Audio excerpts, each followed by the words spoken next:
buenos días. Hoy es viernes de nuevo. El viernes es un día dedicado a la diosa Venus, a la belleza, pero no a la belleza física, sino a la belleza que surge del amor, que hace que todo se vea como él es, bello.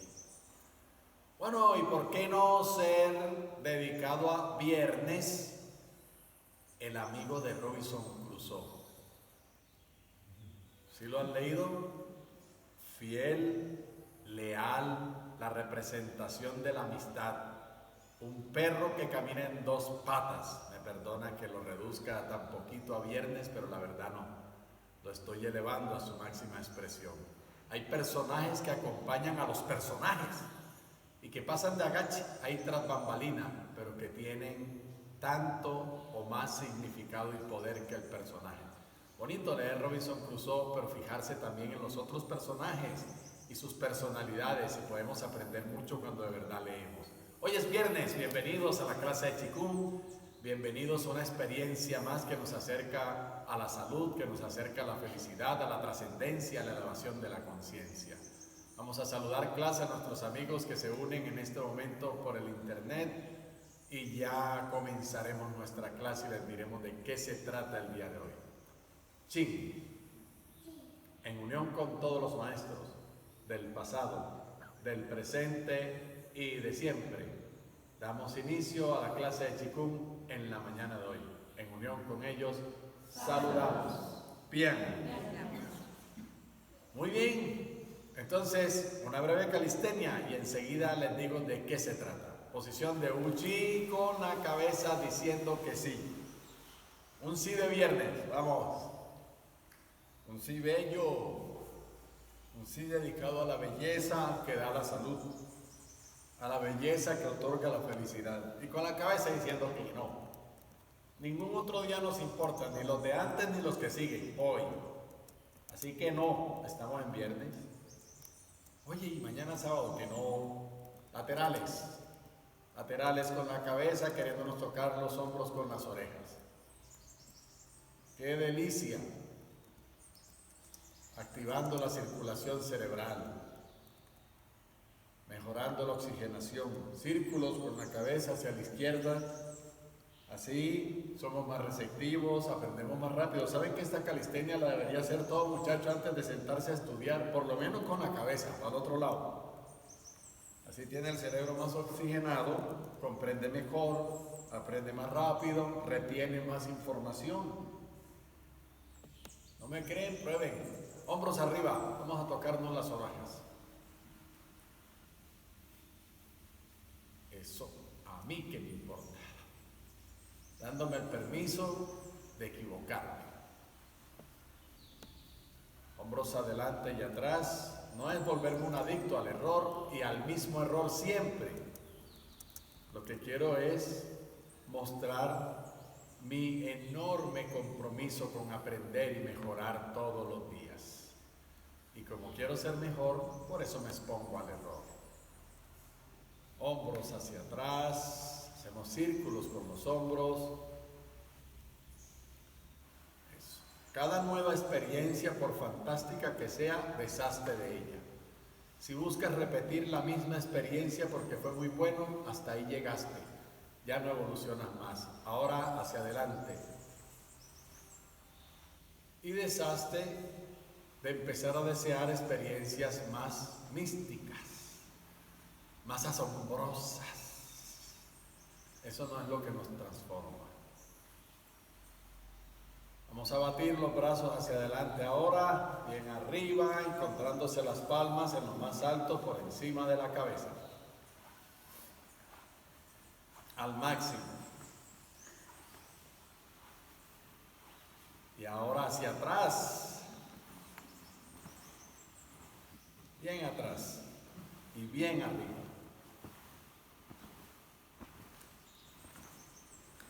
Cordinol, un brazo para adelante, otro para atrás. ¡Qué delicia! Eso, conectando los dos hemisferios cerebrales. Cambio, el que va para adelante ahora va para atrás. El que iba para atrás ahora va para adelante.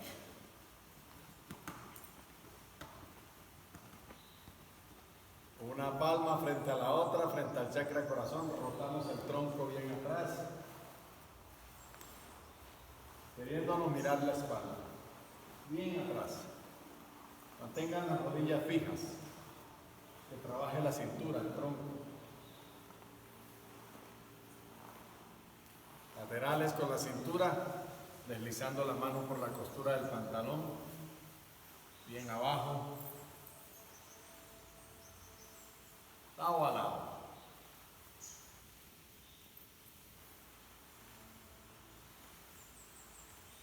Círculos con la cintura, iniciando hacia la izquierda.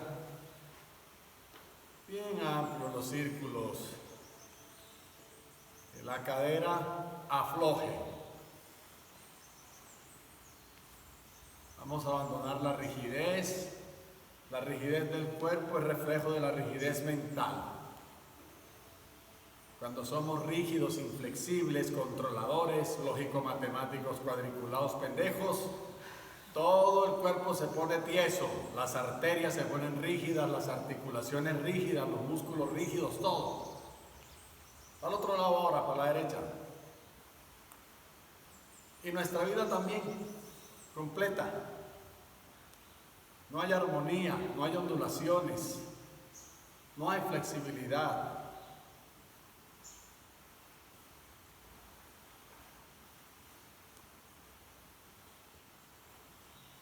Vamos a doblar las rodillas, la espalda lo más recta posible.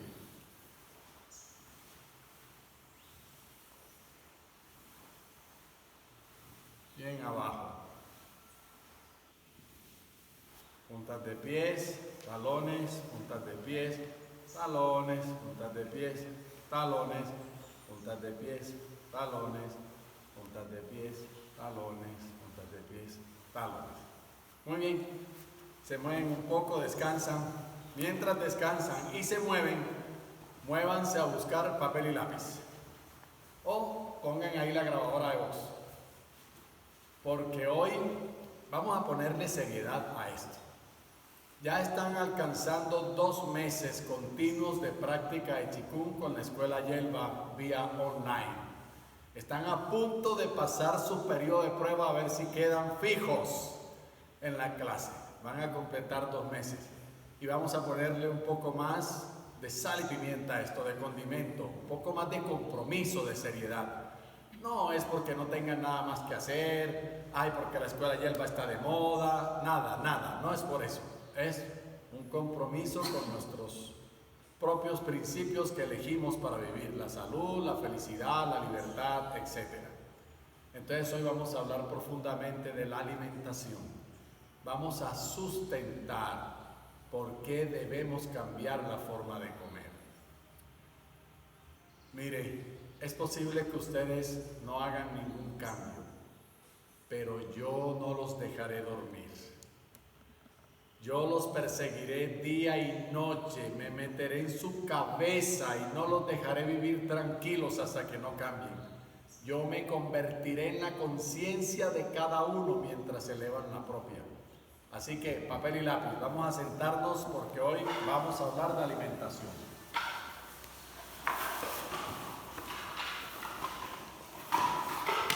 Hoy vamos a hacer la demostración de por qué debemos cambiar la forma habitual que aprendimos en la casa de comer. Y vamos a descubrir para qué estamos hechos, qué debemos comer. Y basado en eso tomaremos las decisiones de los alimentos que vamos a comprar, llevar a la mesa. Muy bien. Siempre que el ser humano se hace una pregunta trascendental, tiene 3 fuentes de conocimientos a las que recurre. Una fuente de conocimiento es la religión. La gente siempre se pregunta, ¿qué querría Dios que hiciéramos nosotros? ¿Qué es lo que Dios manda para hacer? Porque si somos sus hijos, pues, ¿qué es lo que un papá quiere que los hijos aprendan? Y en todas las religiones, cuando digo Dios es un nombre que cobija a todos los nombres de Dios, estén donde estén. Pero nosotros, los que nos hemos criado por acá, por estas latitudes, tenemos un libro donde aparece la palabra de Dios, o sea, qué Dios quiere que sepamos y hagamos. Entonces, ¿qué dice Dios respecto de la alimentación para el ser humano? Si ustedes abren el Génesis, primer libro de la Biblia, en el capítulo 2, Dios le dice al hombre recién creado: de toda fruta que dé semilla y de toda semilla que dé fruto comerás. Ahí hay un punto. Comienza una frase nueva. Repito, le dice: de toda fruta que dé semilla y toda semilla que dé fruto comerás. Punto. Se acabó esa frase. Sigue una nueva.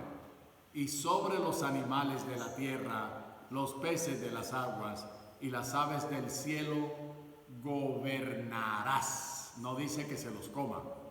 Dice que los gobierne, o sea, que los use para transporte, para cuidar de la casa, para animales de compañía, para ponerles nombre, como quiera, pero que no se los trague.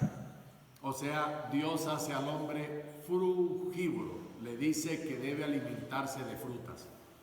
No lo vuelve omnívoro, no lo hace carnívoro, no lo hace insectívoro, no lo hace herbívoro, lo hace frugívoro, que se alimente solo de frutas y semillas. Bueno, pero eso es difícil de demostrar. Todavía no hemos inventado una cápsula del tiempo para volver al momento ese de la creación allá en el paraíso y nosotros decir: ay, sí, eso fue lo que Dios dijo a Adán y Eva, así que había comprobado. Aquí traemos el video con cámara escondida. Bueno, entonces el ser humano busca otra fuente de información para conocer la verdad. Cuando la religión no le alcanza, busca la historia. La historia es una fuente de información. Por eso existe la arqueología, existe la paleontología, por eso existen todas esas ramas científicas y tecnológicas de la historia.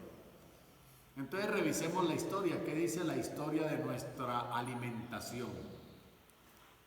Si ustedes recuerdan las enseñanzas básicas de la primaria, nos decían que hay un periodo antes de la historia que se llama la prehistoria. Y lo que divide los dos periodos es la aparición de la escritura. Cuando la escritura aparece, de ahí para adelante, que se pueden consignar los datos, a eso se le llama historia. Porque ya hay un testimonio, un documento que atestigua que eso pasó. Y antes de eso se llama prehistoria, porque son suposiciones, no hay documentos. Entonces, la prehistoria se basa en evidencias que quedan en rocas, en minerales, construcciones, excavaciones, etc. Y en también la elaboración teórica. Entonces, la prehistoria dice: ¿qué comía el hombre primitivo? Como ese hombre primitivo no tenía asentamientos urbanos, era nómada, iba de un lado para otro y donde lo cogía la noche ahí dormía, en una cueva, debajo o encima de un árbol, en una sabana, no en una sábana, porque no tenía nada de esas vainas. Entonces dormía donde lo agarraba la noche, era nómada. Y dice además que era recolector porque no tenía instrumentos, no cultivaba, no conocía todavía la edad del bronce ni del hierro, no tenía instrumentos de ninguna clase, arados, azadones, rastrillos, palas, ni armas. Entonces era nómada y recolector. Recolector significa que por donde iba pasando agarraba lo que estaba listo para comer y se lo tragaba. ¿Y qué es la única cosa en la naturaleza que está lista para comer? Que no necesita elaboración, preparación, cocción. Las frutas, solo las frutas están listas para comer. Así que la historia también hace al hombre frugívoro, de las pocas veces en que la religión y la historia están de acuerdo. Claro, la historia también es difícil de demostrar hasta hace poco, porque el orgánico no se fosiliza, solo los minerales se fosilizan. Entonces no se había encontrado un estomaguito con la última comida del bobo antes de morir para decir: mire que sí tragaba pollo, vea, o mire, no, aquí hay yuca, no, mire, aquí encontramos solo piñita, papaya, etc. No se había podido hacer eso. Hoy los últimos estudios revelan que los alimentos tienen ciertos minerales que prevalecen y de forma radiactiva, aún las frutas, y que esos se impregnan en la tierra donde se dejaron los residuos o donde la persona murió. Algunos de esos, como el tecnecio, como el tungsteno, minerales extraños, pero están en las frutas. Entonces se han podido hacer estudios de los suelos donde encontraron a los primitivos ahí muertos enterrados, esos esqueletos, y han podido mirar la cantidad de minerales presentes en el suelo, y cuando esos minerales están en una proporción mayor que lo habitual, demuestran que esa persona comía frutas y vegetales. Así que eso ya también la historia lo está demostrando, que el primitivo, más del 80% de su base alimenticia eran las frutas. Bueno, pero eso sigue siendo difícil de demostrar. Entonces necesitamos la ciencia. La tercera forma de abordar y conocer la verdad, la ciencia. ¿Qué dice la ciencia? Porque nos enseñaron desde el colegio y desde la casa que somos omnívoros, que comemos de todo, hasta caca si toca. Pero vamos a ver si es verdad que somos omnívoros, o si somos herbívoros, o insectívoros, o frugívoros, o carnívoros. Porque aunque nos enseñaron que éramos omnívoros, parece que todos hubiéramos entendido carnívoros, y no hacemos ni no tragar carne. Pero vamos a ver qué dice la ciencia. El primer indicio serio de estudio de para qué estamos diseñados, qué debemos comer, lo hizo el doctor Cuvier en Francia. Pues doctor no porque era médico, él era naturalista, biólogo y zoólogo. Y no era cualquier pintado en la pared. Este fue el primer científico que dijo que la desaparición de los dinosaurios se había debido a una catástrofe natural. Este hombre del que estoy hablando fue el que sentó las bases de la anatomía comparada y sentó las bases de la paleontología. No era cualquier pegote, era un científico. Entonces este doctor se dio cuenta, postuló una teoría que se llama principio de correlación de Cuvier, que se dio cuenta que el diseño de un animal está determinado por el entorno donde se ha desarrollado. Todo su diseño, es decir, las patas, las alas, los huesos, si tiene trompa, si tiene pico, si tiene lengua proyectil, todo eso, si tiene pelo, si tiene plumas, si no los tiene, todo eso está determinado, el diseño, por el entorno. O sea, es científico, no dice que el diseño lo hizo Dios porque a Dios le pareció bonito que el pavo real tuviera ojitos en las plumas. No, dice que el entorno. Y claro, el entorno incluye también la disponibilidad de alimentos. Así que la temperatura, la circulación, si es de sangre fría, si es de sangre caliente, todo eso lo determina el entorno. Eso dice el doctor Cuvier en su principio de correlación. Así que los animales no son herbívoros al azar, o carnívoros al azar, o insectívoros al azar, o por un capricho divino, sino porque hay una ley que determina eso. Entonces él cogió todos los animales que se alimentaban de la misma cosa, por ejemplo, todos los animales que se alimentaban de carne, los carnívoros, los abrió y les estudió el tubo digestivo, a ver cómo era el diseño del tubo digestivo para poder comer carne. A los insectívoros le hizo lo mismo, a ver cómo era su tubo digestivo desde la boca al ano. Hizo lo mismo con los omnívoros, hizo lo mismo con los frugívoros, con los herbívoros, con todas las formas de alimentarse.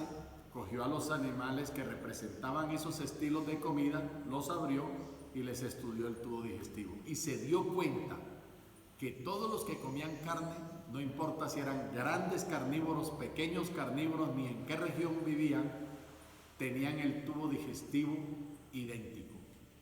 Y todos los animales insectívoros tenían el tubo digestivo idéntico. Y los frugívoros, y los omnívoros, y los herbívoros tenían el tubo digestivo idéntico, con características especiales. Por ejemplo, un herbívoro no tiene colmillos. A cambio de eso tiene más muelas, porque tiene que triturar y moler el pasto, que es celulosa, es papel, que es difícil. Tienen más de un estómago porque necesitan distintos procesos digestivos, algunos por fermentación, otros por bacterias, para poder digerir un alimento tan difícil. O por ejemplo, los animales carnívoros tienen colmillos que exceden 3 o 4 veces el tamaño del resto de los dientes. Tienen garras afiladas para usarlas como cuchillos y desgarrar la carne. Tienen intestinos cortísimos porque la carne es el alimento que más se putrifica y necesita eliminar los residuos rápidamente del cuerpo antes de que se empiecen a podrir dentro de él y a enfermarlo. Mientras que los herbívoros tienen intestinos larguísimos porque el alimento es tan difícil de digerir y de absorberle los nutrientes que tiene que permanecer más tiempo dentro de su cuerpo. Entonces los estudió todos. Y a eso lo llamó principio de correlación de Cuvier. Y después se preguntó, ¿y el ser humano? ¿Cómo será el tubo digestivo? ¿A cuál de todos estos se parecerá? Como no era médico, no estaba autorizado a abrir seres humanos, no podía hacer autopsias. Y en esa época, estoy hablando, él desarrolló este principio entre 1800 y 1805. Estoy hablando de 200 años y larguito. Un hombre que se adelantó a la historia muchísimo. Entonces, en esa época, solo la iglesia podía disponer de los cuerpos. Por eso la mayoría de las facultades de universidades nacieron de la mano de la iglesia. Entonces pidió permiso a la iglesia y a las facultades de medicina para asistir y ver las autopsias y poder dibujar el sistema digestivo humano. Se lo concedieron, fue y lo dibujó y luego vino a compararlo con lo que ya tenía de los animales. Y adivinen con cuál coincidió el sistema digestivo humano. Lo crean o no, con el tubo digestivo de los animales frugívoros. Esa fue la primera evidencia científica, casi incontestable, de que los seres humanos estamos diseñados para comer frutas y semillas y no otra cosa. Y comer otra cosa distinta de eso siempre nos va a enfermar. Cualquier animal que saquemos de su alimentación natural y le demos otra cosa para lo que no está diseñado, se va a enfermar. Pero este hombre era un naturalista, biólogo y zoólogo. Como no era médico, lo desestimaron, dijeron, usted vaya a cuidar pollos por allá, que es lo que usted sabe hacer. Y le olvidaron sus estudios. Tuvieron que pasar más de 150 años. Hace apenas 40 años, en la década de los 80, el doctor Alan Walker de la Universidad de Johns Hopkins se hizo una pregunta.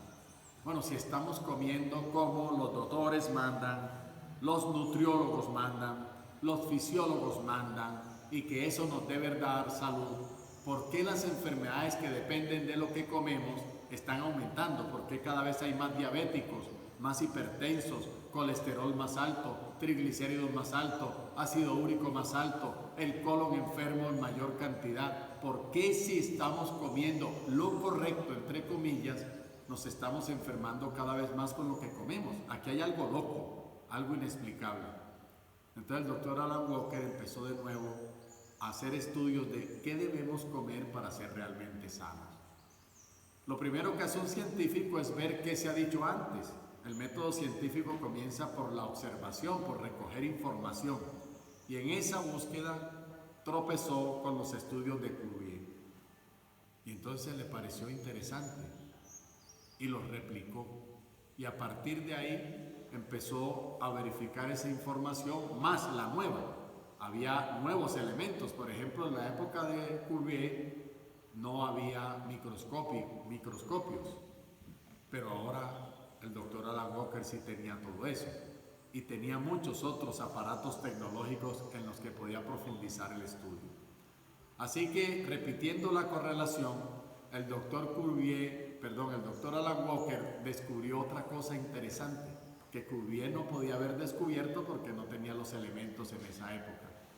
Y es que se dio cuenta que lo que el animal come a lo largo de la vida le talla los dientes, le produce un labrado a los dientes, microscópico, pero los talla. Algo así como en balística, que cuando una bala es disparada por un arma, el cañón del arma le produce unas estrías a la bala que le permite a la medicina forense, a la balística, decir esta bala salió de esta arma y solo de esa arma. Es como una huella digital que deja el cañón del arma en la bala. Pues los alimentos también dejan un labrado en los dientes que se vuelve como una huella digital y que solo ese alimento lo provoca en los dientes. Eso lo descubrió Alan Walker mirando las dentaduras de los distintos animales al microscopio. Hizo el dibujo de ese labrado y todos los herbívoros tenían el mismo labrado. Todos los carnívoros tenían el mismo labrado producido por la carne y los insectívoros su mismo labrado y los omnívoros ese mismo labrado. Entonces el doctor Alan Walker dijo, con esto salimos de duda. Tráigame los cráneos de los primitivos homínidos, el cromañón, el neandertal, el de Java, el australopithecus, tráigamelo, pero que ese cráneo ojalá tenga un diente, mínimo un diente colgando, tráigamelo. Se lo trajeron, los miró al microscopio, se dio cuenta que también tenían labrado, tenían esas estrías, las dibujó y luego vino a compararlas con las estrías producidas en los animales por los distintos alimentos. ¿Y qué encontró? Que las estrías coincidían 100% con las producidas por las frutas. Así que punto final a la discusión. El hombre primitivo comía solo frutas, y no porque no hubiera otra cosa, sino porque ese es su diseño biológico original. Nosotros estamos diseñados para comer solo frutas y semillas. Y si coges un animal carnívoro y lo empiezas a alimentar con hierba, los primeros 2 o 3 días no come, pero luego el hambre le hace comer lo que tenga a la mano y se va a comer la hierba, pero a cambio de eso se va a enfermar. Si coges un ciervo que se alimenta de hierba y le pones carne, los 2 o 3 primeros días no se la come, pero luego el hambre se la hará comer y empezará a comer carne, pero a cambio de eso se enfermará y morirá. Nosotros también, al alejarnos de nuestro diseño biológico y de la alimentación natural nuestra, nos empezamos a enfermar. Quiero que vean la honestidad de nuestra presentación. No hemos dicho que hay que ser vegetarianos. De hecho, ser vegetariano está mal. Comer carne está mal. Y ser vegetariano también está mal porque no se corresponde con nuestro diseño biológico. Pero es menos mal que comer carne. En todo caso, ser vegetariano es una estación intermedia. Comprendemos que es bastante complejo acostarse hoy siendo un omnívoro, tragar de todo y despertarse mañana siendo un frugívoro. Eso no lo va a hacer nadie a menos que se esté muriendo. Entonces necesitamos dietas de transición, pasos intermedios para volver al original. Y un gran paso intermedio es ser vegetariano. Y eso es la razón por la que los que están en contra del vegetarianismo dicen, pero los vegetarianos también se enferman. Cierto, y se enferman porque están comiendo algo que no le corresponde, pero se enferman menos. Se enferman menos y están más cerca de la alimentación correcta. No tenemos que presionarnos hasta enfermarnos queriendo ser frugívoros en esta encarnación, en esta vida. Pero sí tenemos que en serio empezar a hacer cambios que nos alejen de la carne. Empecemos por ahí y vengamos a ser vegetarianos y si podemos mejor ser veganos. Y si podemos les diré que sigue, pero por ahora lo que quiero que sepan es que somos frugívoros. Estamos diseñados para alimentarnos solo de frutas y semillas. Y hay casos extraordinarios en este mundo de personas que solo se alimentan de frutas con una salud extraordinaria y una fuerza descomunal, como Mario Pudzianowski, 6 veces, el único que ha sido 6 veces el hombre más fuerte del mundo. Está vivo todavía, es una mole y es frugívoro, 100% frugívoro.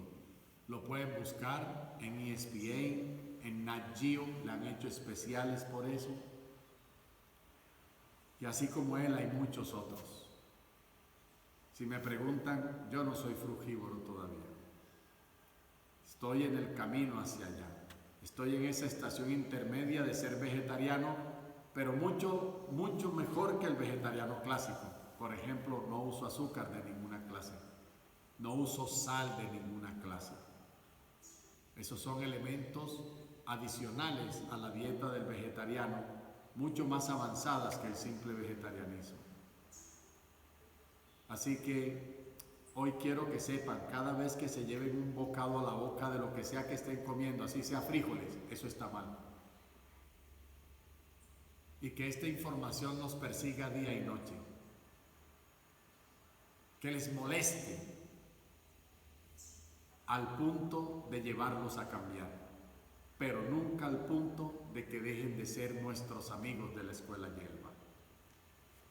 Es que deben conocer el final del camino, para que empiecen a tomar las decisiones que lo lleven en esa dirección.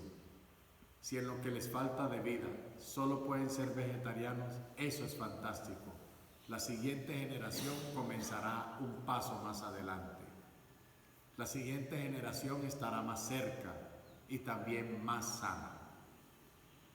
Voy a parar ahí, voy a abrir el canal, porque este es un tema controversial, es un tema que genera muchas preguntas, muchas angustias. Entonces quiero oír las preguntas, quiero oír los comentarios, quiero oír las sugerencias. Este es un tema que no se puede tratar en media hora, de hecho lo hemos hecho en 20 minutos. Esta charla normalmente dura 4 horas y he querido sintetizarla en 20 minutos. Y las 4 horas son el resumen.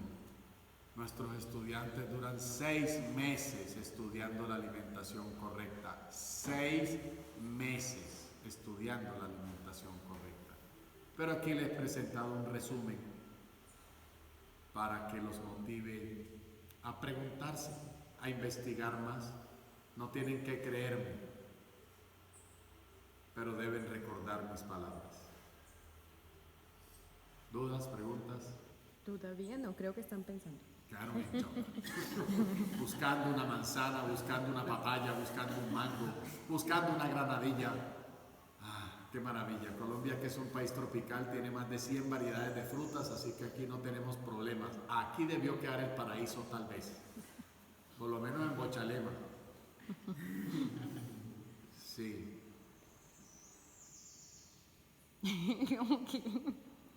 Como que quedaron plop. O se durmieron. Muy bien. Ustedes arriba. Ah, ya. Ok, una. Sí. Buenos días. ¿Cuántas veces debemos consumir alimentos al día? Es simple. La respuesta es simple, aunque desconcertante. ¿Cuándo debemos comer? Cuando tengamos hambre. Solo los seres humanos nos pusimos horarios chimbos de alimentación que están basados en los horarios de estudio y en los horarios de trabajo, pero no en la biología. Y por comer en contra de la biología también estamos enfermos. La naturaleza que hace un animal, ¿cuándo come? Cuando tiene hambre. Una culebra consigue un ratón grande. ¿Y cuándo vuelve a comer? Cuando tiene hambre. No dice, ay, las 12 necesito otro ratón. Las 6 de la tarde estoy sin lagartija. No, los animales comen cuando tienen hambre. El hambre es un instinto de preservación. Y los seres humanos debemos comer si tenemos hambre. Si no tenemos hambre, no debemos comer. Es desconcertante. ¿Por qué no funciona esta teoría que estoy presentando ahora? Porque está contaminada por un montón de conceptos que arruinaron nuestra biología y nuestra fisiología. Porque está contaminada por un montón de hábitos que destruyeron la inteligencia subyacente de nuestras células. Pero si empezamos a acercarnos a la salud, ese es el principio básico. ¿Cuándo comer? Cuando tengamos hambre. Ya se despertaron. Ahora sí. Voy a mezclar 2 preguntas de 2 personas diferentes. Uno dice, buenos días maestro, ¿por qué comer granos está mal? Y el otro, ¿qué pasa entonces con los frijoles si estos son semillas? Muy bien, son semillas, pero no se convierten en una fruta.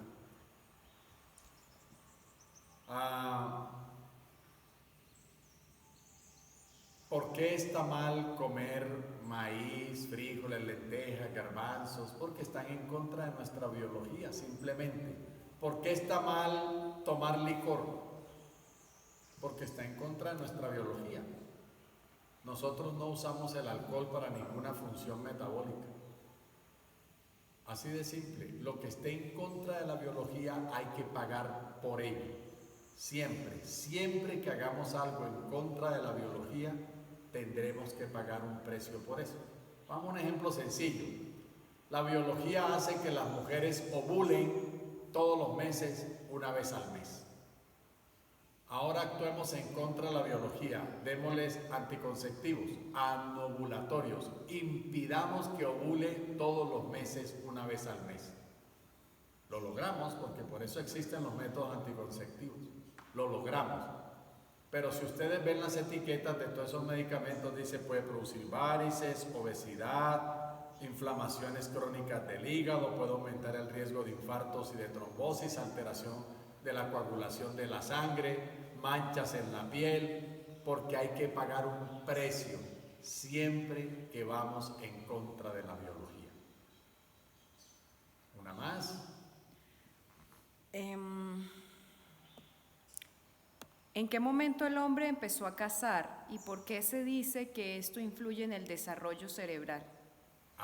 Excelente pregunta. Para eso hay que venir a la Escuela Yelva y quedarse en una clase de 4 horas con la Escuela Yelva.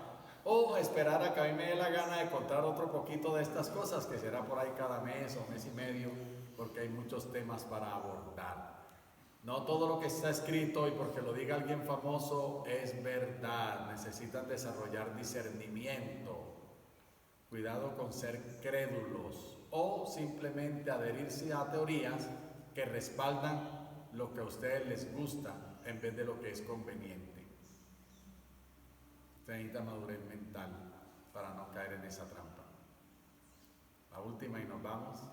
Buenos días, ¿cómo hago para conseguir lo básico para iniciar ser vegetariano?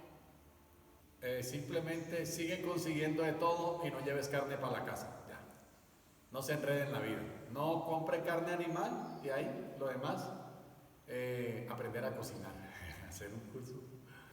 Sí, la gente cuando le quitan la carne se les olvida cocinar, es una cosa rara. Por eso es que la gente piensa que la carne da inteligencia, porque cuando le quitan la carne se le borra el cassette de cocinar. Sí. Muy bien, clase, vamos a despedirnos. Sí, en unión con todos los maestros del pasado, del presente y de siempre, damos las gracias y por finalizada la clase de Chikung en la mañana de hoy. En unión con ellos, saludamos. Bien, lindo día a todos, que lo disfruten. Mucha fruta, mucha fruta.